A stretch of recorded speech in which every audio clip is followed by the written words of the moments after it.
Olá! Em direito penal, o tema de hoje é culpabilidade. Culpabilidade que está no ponto 4.5.6 do edital da Polícia Civil de Minas Gerais. E neste ponto, culpabilidade, porque ele é só jogado no edital, assim, culpabilidade, não fala quais as nuances da culpabilidade que são trabalhadas, mas a gente vai falar do conceito de culpabilidade, dos seus elementos e das teorias que permearam aí o conceito de culpabilidade. Lembrando que culpabilidade é uma ideia, é um instituto formulado por Binding e aperfeiçoado por von List. O Rogério Greco, ele conceitua culpabilidade no seguinte sentido.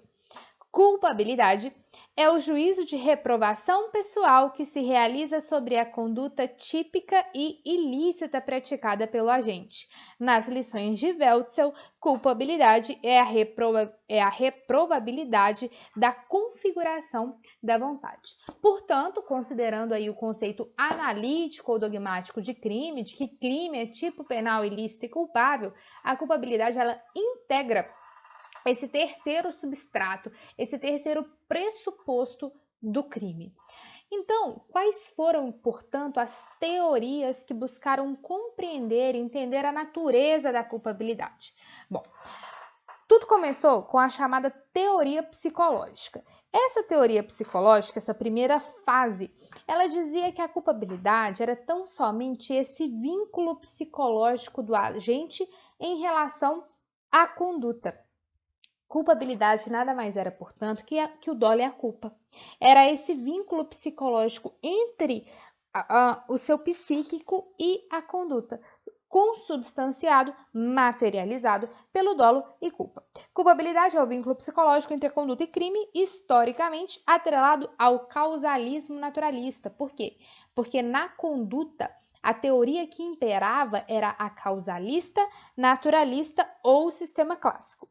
Dolo e culpa eram suas formas e a imputabilidade era mero pressuposto. Bom, com o tempo, essas teorias elas foram sendo gradativamente superadas e surgiu uma segunda fase da culpabilidade, que é a chamada teoria psicológico-normativa.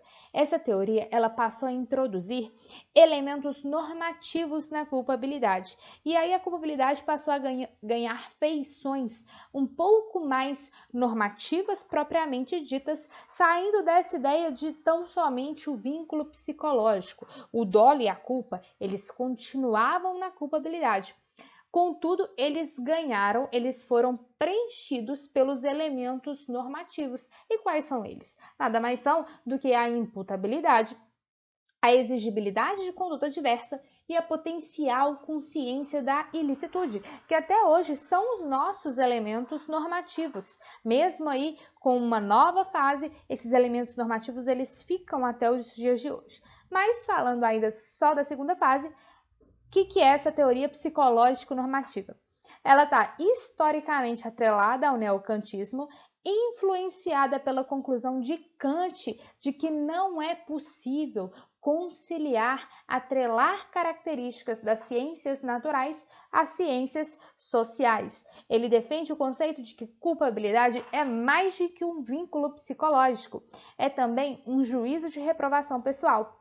Dolo e culpa deixam de ser a própria culpabilidade para se tornarem verdadeiros elementos da culpabilidade ao lado da imputabilidade e da exigibilidade. O dolo, ele ganha feições normativas. E aí há um certo destrinchamento do dolo para considerar o seu elemento cognitivo e o seu elemento intelectual. Então, havia três elementos: vontade, consciência e consciência da ilicitude. Posteriormente, o Metzinger, ele transformou essa consciência da ilicitude em potencial consciência da ilicitude. Bom, essa teoria, embora tenha inovado e muito no conceito, na ideia de culpabilidade, ela também foi sendo superada ao longo do tempo e ganhou certas feições ainda mais normativas. Portanto, surgiu a terceira fase das teorias da culpabilidade, chamada também de teoria normativa pura. O que a teoria normativa pura diz? Ela diz o seguinte: dolo e culpa não fazem parte da culpabilidade. Com o advento da teoria finalista de Weltzell, mais precisamente na década de 30 do século XX, dolo e culpa vão para a tipicidade, para o primeiro substrato do conceito analítico de crime. Portanto, a culpabilidade ela fica tão somente com os elementos normativos, a imputabilidade, a exigibilidade de conduta diversa e a consciência, a potencial consciência da ilicitude. Restaram tão somente os elementos normativos atrelados ao finalismo weltzeliano e culpabilidade passa a ser tão somente esse juízo de reprovação pessoal. Com o advento da teoria normativa pura, as discriminantes putativas, que são as excludentes de ilicitude, passaram a ganhar novos contornos e novas teorias buscaram explicar a natureza dessas discriminantes putativas, que nada mais são do que as causas excludentes de ilicitude imaginárias, que só estão acontecendo na cabeça do agente. Surgiu a teoria extremada da culpabilidade e a teoria limitada da culpabilidade. A teoria extremada, ela dizia o seguinte, olha, toda discriminante putativa, ou seja, toda excludente de ilicitude que só ocorre na cabeça do agente, ela diz respeito a tão somente a potencial consciência da ilicitude. E como tal, todas elas devem ser tratadas como erros de proibição indireto. Contudo, a teoria limitada da culpabilidade diz o seguinte, olha, a gente pode até concordar com você de que existe a figura do erro de proibição indireto.